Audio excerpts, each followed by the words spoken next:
Take the bait. Take the bait. Take the bait. Take the bait. Take the bait. It's game day.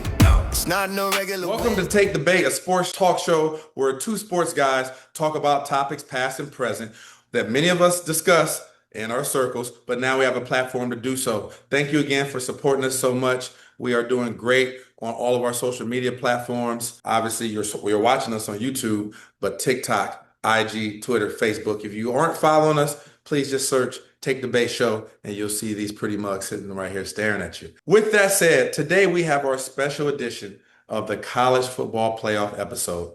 A lot of people are talking about this. Of course, Ben and I have our own opinions. You see where my loyalties lie. If you haven't figured it out, Ben is an IU guy as well. So I'm sure we both have some heavy opinions on this. Ben, how about you get us started off? Absolutely. So recently, as the fans know, the CFP final rankings came out on Sunday. Here are my thoughts. I think if we start from top to bottom, I think number one, and I'm not just saying this to be biased, Marcus, but I think IU earned it. They beat Ohio State in the Big Ten Championship. They're the only undefeated team in the country. They get the 1 seed. I think Ohio State was number one almost all year, certainly number one every week of the CFP rankings. They should be 2. Georgia 3, won the SEC outright.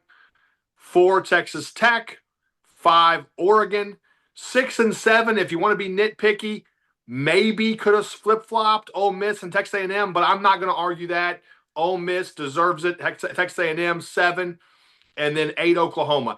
Those 8, other than maybe 6 and 7 flip-flopping, I think are accurate. I think those are the 1 through 8 that what everybody thought they would be. James Madison and Tulane coming in 11 and 12. That was part of the 5 championship conference teams. So that leaves your 9 and 10. If you see this graphic here, 2 of these 3 teams were going to be in: Miami, Notre Dame, or Alabama. Okay, everybody thought 2 of those 3 would be in. It's just a matter of which 2 of those 3. In my opinion, it should have been Miami and Notre Dame. I'll tell you why I exclude Alabama. Number one, Alabama had 3 losses. They were 10 and 3. They're the first team in CFP history to make this 12-team playoff with 3 losses. That's number one. Number 2, they lost to Florida State. Okay? No disrespect to Florida State, but Florida State's not Charlie Ward of 93. Okay? So that, and then third, everybody said if they get blown out by Georgia, they'll be knocked out. They lost by 21. They lost by 3 touchdowns. Okay, I consider that a lopsided game. Not only did they not make it, Marcus, they didn't even move. They stayed at number 9. So I don't understand that. I know they made the SEC championship. Great job. But just because they made that doesn't mean they should have made this, especially when they didn't move. Okay. I want to hear your thoughts, Marcus, but I'll leave you with this. Miami beat Notre Dame head-to-head. I get that. If they're going to match them up right there in the same group, I get why Miami got the nod. But Notre Dame was ahead of them all 5 weeks, 5 of the first 6 weeks. So how does all of a sudden, when they didn't even play, and Miami didn't play either, does Notre Dame get knocked out by a team that got blown out in the SEC championship? I don't get it. That's my only qualm. I don't understand it. But these are the 12 teams we have, and I'd love to hear your thoughts. I got several qualms. Man. But first, let me go ahead and give you some of that. Let me just start off with the rankings, okay? I think there's no doubt that IU is number 1. They beat Ohio State. You've listed some of their stats in the past, like their point differential between their respective and mutual opponents between Ohio State. And then they also went to Oregon and ended their long home winning streak earlier in the year. They're the number 1 team in the country. They're undefeated. I think that Ohio State played them close enough to where you could say they were number 2, right? Georgia winning the SEC championship. definitely 3. I mean, even if you put Georgia at 2 and Ohio State 3, I would have been okay with that, coming off of a loss. But 1, 2, 3 is fine. And 4, Texas Tech has been really dominant. They look really good. I think Oregon is at 5. I probably would have put Texas A&M at 6 just because of Lane Kiffin leaving. I think if you're going to Yeah. uh, rate this on the totality of the season, that's part of the season, and it happened really recently. But okay, that's fine. Oklahoma's been playing really good, 8. Now we get to number 9. And you're right, man.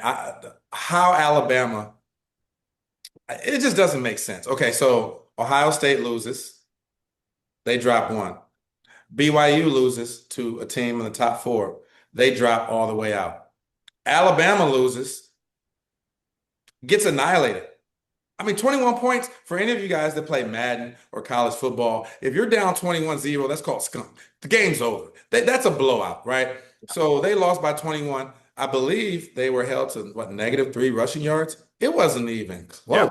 And you want the teams that are playing the best at the end of the season. How could you actually justify a team that got killed that bad with 3 losses and then not move them down, but they move everyone else down? It's just flat out SEC bias. There is no other words for it. That's what it is. Now with Miami and Notre Dame, I can hear what you're saying about the head-to-head matchup. If I was Notre Dame and we won and we were in the same situation, I would definitely be saying that. But I did also see where Vegas came out and said that if they played right now, Notre Dame would be a 4.5-point favorite because they're playing better at the end of the year. Yeah. So I thought that's what the criteria was. The last 2 things I would say is 11 and 12. I'm a big fan of having one of the group of 5 in. I don't know why both of these teams made it. I mean, I know why, but you want the 12 best teams, and you hope that one of the 12 best teams is one of the ones, the group of 5. Like a couple of years ago, I thought Cincinnati was really, really good. They should have been in, right? Years way ago when Boise State beat Oklahoma with that trick play at the end, they were really, really good. I think you need one of those teams in. I don't think you need both. So yeah, that's with the ranking. But I just think that with Alabama having 3 losses, getting killed in the SEC championship game, and the last thing I'll say before we talk about anything more is we got to do something about the conference championship games. I mean, do they mean something or do they not? You can't make it there and then get annihilated and say, well, don't punish me for losing. It's part of the season. It's part of the season. If you lose, okay, maybe you don't drop down a ton if the game's close. Because if you're 2 highly ranked teams and you lose by a field goal or a touchdown, it proves that you were right there. Losing by 21 shows that you were nowhere near the ranking of the other team. And so what are we going to do about that? Maybe, I don't know what we do about it. I'm not sure, but it has to mean something. And you can't penalize certain people, BYU, and not others, Alabama. Make it make sense. Yeah. Make it make sense to me, Ben. I couldn't agree more, Marcus. 2 more things I want to say. If you look at the ACC championship, and we could spend a whole other segment talking about ACC and how messed up that conference is in football right now. But in the ACC championship, I strongly feel that if Duke wouldn't have won, okay, if Virginia would have won, they were ranked 17th. Virginia would have got in as one of the 5, knocked either James Madison or Tulane out. Thus, Miami wouldn't have made it, and Notre Dame would have been in. I strongly feel that way. Now, you never know. That didn't happen. It's what if. I get that. But that's what I feel. Or maybe they would have got 2 in. I mean, like, if they wanted to You get never know. in so bad, that's fine. But maybe Virginia does knock out James Madison or Tulane. I'm not sure. But I don't think that this is what most people wanted. And I'm also watching the people online and a lot of commentators saying some people agree with Notre Dame refusing to play in a bowl game. Others saying, oh, it's being a baby move. Well, listen, the SEC people that are saying that, I'm so tired of, man, I don't know what to, I know. let me try to say I know. it. But the SEC fans that say that, who say Notre Dame are being a baby by not playing, are the same people that say, oh, when we lose bowl games, it's because it doesn't matter. All of our best Yeah. players are preparing for the NFL. Which one is it? If we can't Yeah. win a national championship at Notre Dame, why would Jeremiah Love go out there and risk an injury when it's not for a national championship? Okay, if that's what you're going to say, but quit moving the goalposts. I said that earlier before. Quit moving the goalposts in those You arguments. did. And I couldn't agree more. And I'll leave you with this, Marcus, before we do our predictions. There's a simple resolution on this. Simple resolution. Do a 16 team, 1 through 16, seed it 1, 16, 2, 15, and on down. Have the top 8 host the first round. Therefore, you got your 12, you got your 5 conference championships, and then the 4 teams that I think all could argue are in Notre Dame, Texas, Vanderbilt, and BYU. There's your 16. That's your 16. True. I I mean, mean, taking it to 16 is not a bad idea. It's not. At 12, I don't mind it, to be honest. I do think that there needs to be a little bit more. We need to try our best to get the best 12 in. I love that the first round is at at the home college stadium. I was at the Notre Dame IU game last year. It was phenomenal. yeah, Um, but you're right. But even if you took it to 16, I guarantee who's ever 17 and 18, we're gonna have these same arguments, right? But at that low of a ranking, it's like, bro, get in the top 16. What you could say for the top 12 right now. I think going into next year, the Pac-12 will be back. From what I understand, the Pac-12 will be back. yeah. So then you'll have 5 conference champions. You'll have the group of 5. And so you would have 6 guarantees, not 1 through 6. They're just in wherever they are in the rankings. And then another 6 at large. I think that also would be a little bit more fair and a little bit more transparent. But right now, I feel like this is broken. It is, and look at the NCAA tournament in basketball, right? They went from years ago. They went 16, then 32, then 48, then 64. Now it's 68, and you still have teams saying, "Oh, we're the 69th best team." So you're always going to have that. But I just mean if you did a 16 team, you got to win 4 games. Period. First round, the top 8 host. I just think that would be better than this 12 team stuff. I don't know. I just think 16 would be better.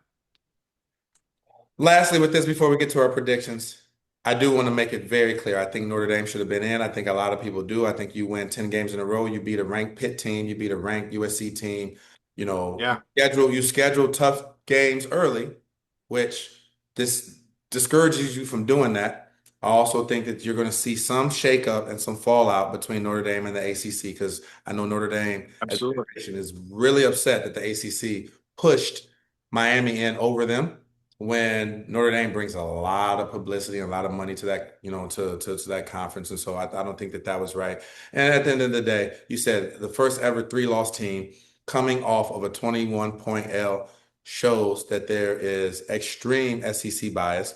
Um, and the SEC is the most powerful conference right now, along with the Big Ten. The Big Ten just didn't have another one that had as strong of an argument, maybe as Alabama, but I don't even think Alabama's argument was that strong. I'll leave it at that because if you get me talking too much more about it, I'm gonna get unprofessional over here because I thought it was complete BS that Notre Dame was left out. I agree. So, Marcus, moving on to our predictions. The first 4 first round games, as you can see from this graphic here, you got the 8-9 Oklahoma, Alabama. Let's start there. That's Oklahoma. The winner plays Indiana. So, Oklahoma, Alabama. Oklahoma, I'm going with Oklahoma.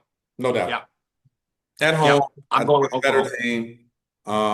We just saw how Alabama looked last week. Not to say that they can't make any adjustments, but I think Oklahoma's the better team. And even if it is close, I'm telling you, that home environment is going to be nuts over there. And Yeah, I think that would be enough to push them through, even if it wasn't, even if they were a little bit more even. But I do think Oklahoma's the better team. I agree there.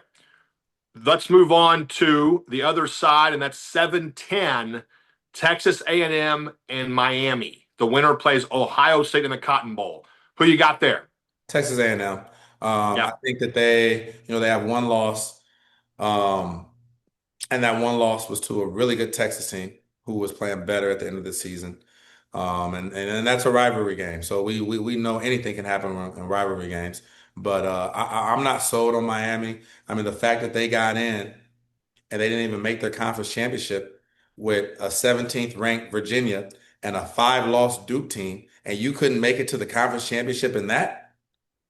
I don't even. Yeah, I think going to Texas A&M, which we know is the home of the 12th man, that stadium's going to be rocking. I also think they're the better team. I think Texas A&M wins that. Okay, we agree there. Oregon, James Madison at Oregon. Not even close.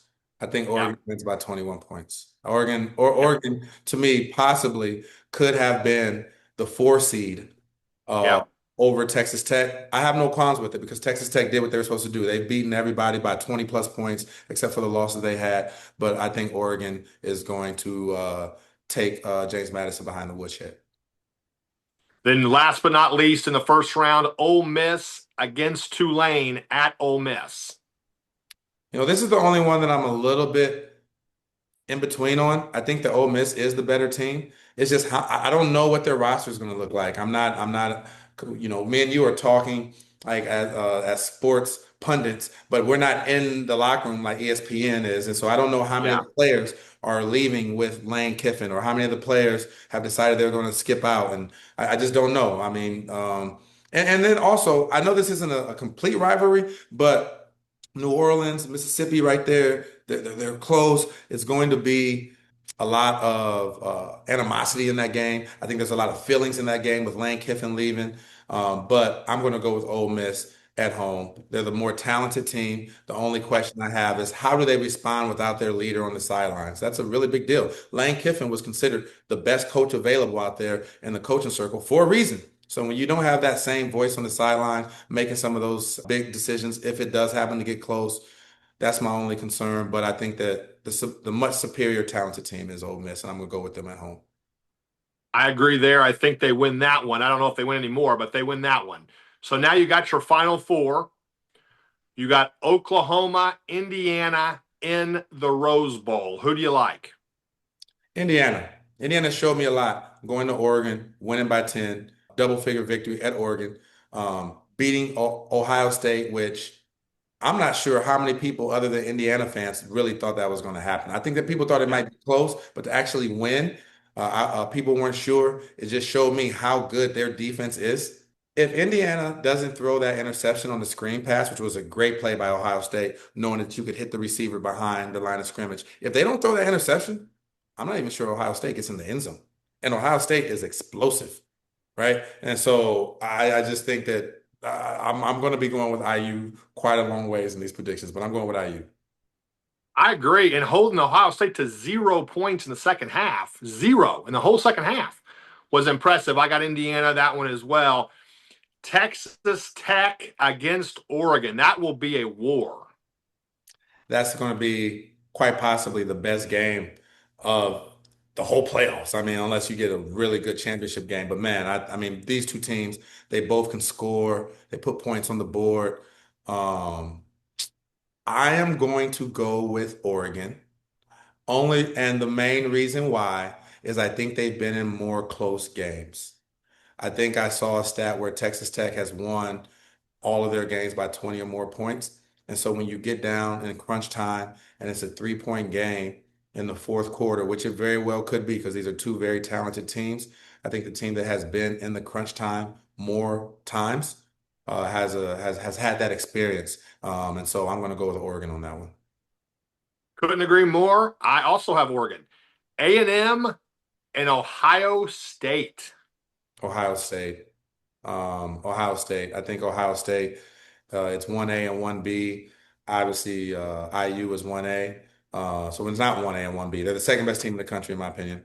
And it's going to be really hard if they meet in the national championship game, IU and Ohio State, which we'll get to that. It's going to be really hard for IU to beat them twice. It's hard for a team to beat them twice, just like when last year Oregon beat Ohio State. And when they played again in the playoffs, it was not the same Ohio State team, right? And so I think Ohio State wins that game. They're the most talented. They're the most talented team in the country. So yes, I'm going Ohio State. And then Georgia against Ole Miss. Georgia. If Lane Kiffin was there, I think that Ole Miss has a chance. This is not the Georgia teams of 2 or 3 years ago where they were just so much better than everyone else. They, Yeah. they are good, don't get me wrong, but it's not the same dominant Georgia team. However, without their leader on the sideline, even if Tulane does pull the upset, I think Georgia beats the mess out of them. And if Ole Miss wins, I wouldn't be surprised if Georgia beat them by 21 points as well. But I'm going They with never played this year. I totally agree. I think Georgia wins that. So we have our final four is the same, Marcus. One, two, three, and five, ranking wise. So then we got a rematch between Indiana and Oregon in the semifinals. Who you got? Well, first of all, I think that it's very telling that as much as the committee wanted as many SEC teams in this as they could by cheating, I wouldn't say by cheating, but by not dropping Alabama down and putting them in there, that I think that most people, we're not the only ones, but you and I and most people quite possibly have three Big Ten teams in the Final Four. I've always said that. I thought that the Yeah. three, along with Georgia, were the best teams in the country all year long. But man, it's tough. It's tough. I think that IU is the better team. They proved that by going to Oregon and winning. They've proven that they have continuously gotten better by how they just beat Ohio State. I think it's very, very hard to beat a team twice. I'm still going to go with the Hoosiers, though. I'm going to go with the Hoosiers over the Oregon Ducks. However, it's very hard to beat a team that good twice. So I would not be surprised at all if Oregon won. And that would be the main reason that they would have all that chip on their shoulder from losing at home and having played against them and being able to strategize off a real head-to-head game film, not scouting other teams, literally scouting the game that you played, making the small corrections. I wouldn't be surprised if Oregon won, but I'm gonna go with the Hoosiers. Couldn't agree more. It'll be a knockdown, drag out. I think Indiana escapes and they win by less than a touchdown, at the most a touchdown, but probably even less. Ohio State, Georgia. Another really good game. Another really good game. I'm going with the Buckeyes, man. I think they're the best. I think they're the most talented team in the country. Again, this is not the old Georgia that we're used to. I think it's going to be a really good game. Don't get me wrong. I think it's going to be a really good. It's going to be countless number of NFL players on that field. There's tons of athletes and great five-star players on both teams. But I think that this loss by Ohio State is going to do the same thing it did to them last year. Remember, they lost to Michigan, and people were talking about Yeah. firing Ryan Day. And when they came to the college football playoffs, I mean, they smacked Tennessee around like they had no business being there. They were just going through everyone. I think that sometimes this late season loss can wake you up a little bit. Some of those little details that coach has been harping you about, and you're 19, 20, 21 years old, you're like, Coach, man, chill out, man. We're still winning by whatever. And then you lose, and now he has your attention. I think that's what it's going to do for Ohio State, and I think that's what's going to put them over the edge against Georgia. This one is tough for me because I'm a Big Ten guy by nature. Oh, um, I'm actually going with Georgia, and Okay. I'll tell you why. Ohio State, I think Indiana proved the recipe of how to beat them. I don't think Sand steps up in this game. He'd only been sacked 6 times the entire season going into Indiana, and he got sacked 5 times against Indiana. 5 times. Now, IU's defense is great, but Georgia's is no slouch either. I think Georgia ekes it out, maybe even a field goal, but they eke it out. And I have then Indiana, Big Ten's number one team, versus Georgia, SEC's number one team in the national championship. All right. Well, how about you go ahead with your national championship prediction, which I'm pretty sure I know what it is, but go for it, buddy. I'm going with my Hoosiers, baby. They're 13 and 0. Who's to say they can't win 3 more and go 16 and 0? They in the basketball world, you would say cut down the nets, but in this one, they're going to win it all. National champs, IU, baby. They beat Georgia for the national title. Well, my championship game is a little bit different. I have IU versus Ohio State in a rematch. Yeah. And I'm going with Ohio State. I just think that in the rematch, they'll figure it out a little bit. They'll figure out how to protect the quarterback a little bit better. They'll have that big chip on their shoulder, and I think that Ohio State repeats. Unfortunately, but I do think that if they were to meet up again, that they would win. Now, if it is the case that Georgia beats Ohio State and it's IU Georgia, I think I'd go with the Hoosiers as well. But I do think it'll be IU, Ohio State, and I would go with Ohio State on that one. We'll see, Marcus. In 2 weeks, on Christmas Eve, the 24th, which is 2 shows from now, we'll revisit the first rounders and see, after those, what the Final Four looks like. So I'm anxious for that. But this is going to be a great, great playoffs this year. We'll see what happens. Yeah, it is. I mean, there's a lot of good teams. Obviously, I'm disappointed that Notre Dame was left out, but holding myself and holding Notre Dame accountable, they had no business missing that extra point against Texas A&M at home. I mean, Yeah. you didn't make that, probably have enough momentum to go into overtime and win that. So there has to be some self-accountability on that. My only qualms is I don't really well, there's two. I think that Alabama shouldn't have been in. Even if you put BYU in, BYU has a great case as well. Yeah. Their only two losses is to one of the top four teams, right? Even though they got drubbed in the in the conference championship too. I just don't like James Madison and Tulane in. I don't think that either one of them are one of the top 12 teams. I understand why you have to have one. I don't think that you needed both. Other than that, this should be a great college football playoffs. I agree. We'll see what happens. Starts off December 19th, folks. 8 o'clock. That's the first game, Oklahoma, Alabama. The other 3 first rounders are December 20th. We will see what happens. Awesome. Well, thanks for tuning in. Please send us your comments. What do you think about our predictions? Maybe offer your own predictions. We'll bring that back up when we revisit this after that first round. And we're looking forward to it. Ben, you got anything for us before we close out? Thanks for tuning in. Thanks for tuning in to Take Debate. We want to hear from you. We're out. Take the bait. Take the bait. Take the bait. Take the bait. Take the bait. Get off your phone and get in the zone. Put down the sticks, leave the studio alone. I got my squad with me and we ready. If you got your squad with you, get ready. Take the bait. Take the bait. Take the bait. Take the bait. Take the bait. Baby, get it. Baby, get it. Take the bait. Baby, get it.